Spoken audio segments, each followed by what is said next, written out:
Hi everyone, this is Katya. Welcome to my channel. Thank you for stopping by.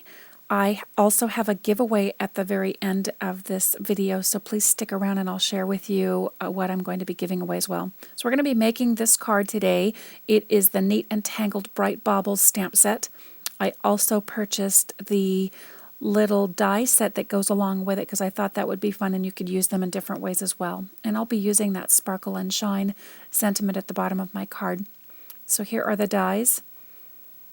Super cute. You can get them in different sizes of the circles and they coordinate well with the stamp set. So here is the paper color that I'm going to be using, the paper color choices. That red one there that has the cutout, I won't be using that and you'll see why in a little bit, but I created that dark shimmer paper with a little bit of a border around the white stamped rectangle with the stitched die rectangle in the front as well. So I'm using some dark chocolate ink from Stampin' Up's collection, an older collection, and it's stamped the tree base. And then using some of the Dewdrop Memento ink, dye inks, I created the star and then used an assortment of those for the baubles. And I thought that the traditional bright red and greens would be really pretty. I stamped that star a second time because the first time wasn't dark enough, and I know that the dye inks will even out after a while, but I wanted it to be a little bit more intense. So here I am stamping the red baubles here, and I have to say I didn't really love how this was working for me, so I wound up I just kept on adding more ink circles around the red baubles you'll see, but I wind up changing it throughout the end of the piece here. And so I figured I'd add some dark green here, and I wasn't very pleased with everything, so I wanted to make sure that I added some glitter, and everything needs sparkle, right? So I used my Heat Emboss powder tool, and using some Versamark sticky ink, I placed the smallest baubles in various places so that I could add the silver embossing powder, which is from the Michael's Craft Store. And this is really pretty. It's very sparkly once you heat set it. So here I am heat setting this with my heat tool.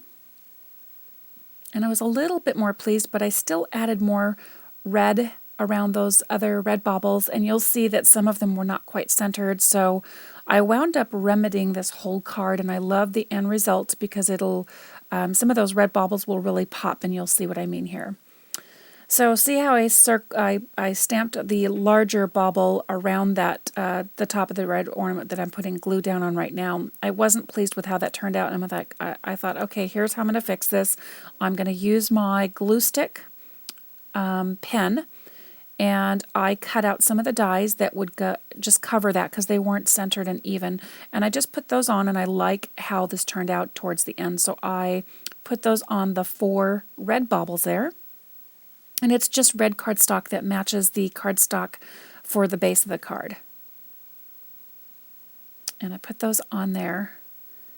And still not thrilled, so I wanted to add some more glitter.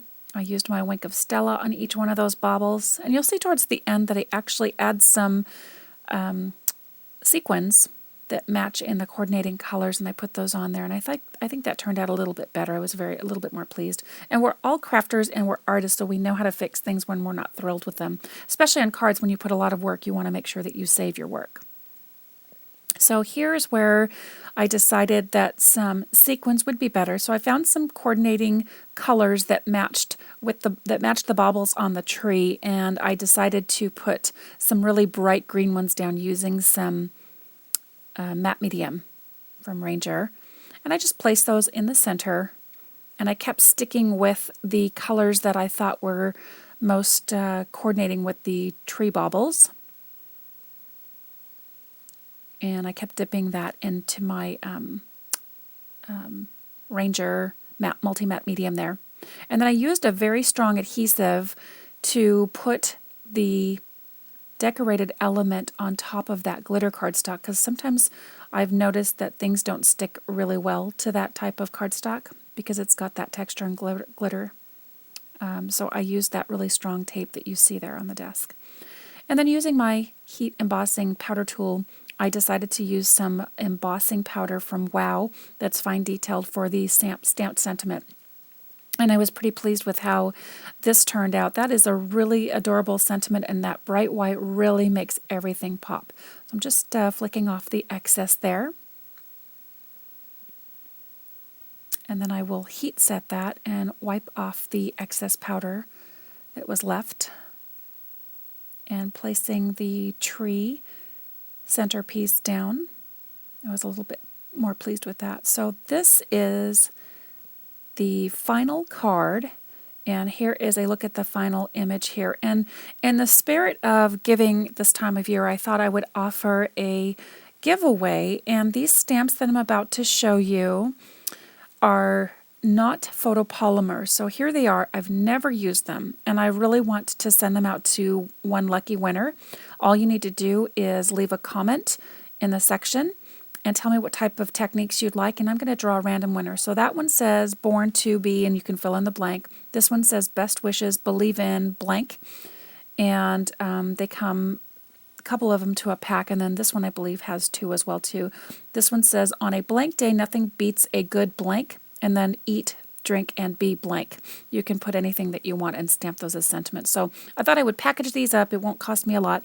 And if you're interested, please leave a comment and tell me what types of cards you'd like to see, and we'll go from there. And I will pick a winner and announce it in a couple of days. Thanks for watching. Ciao for now.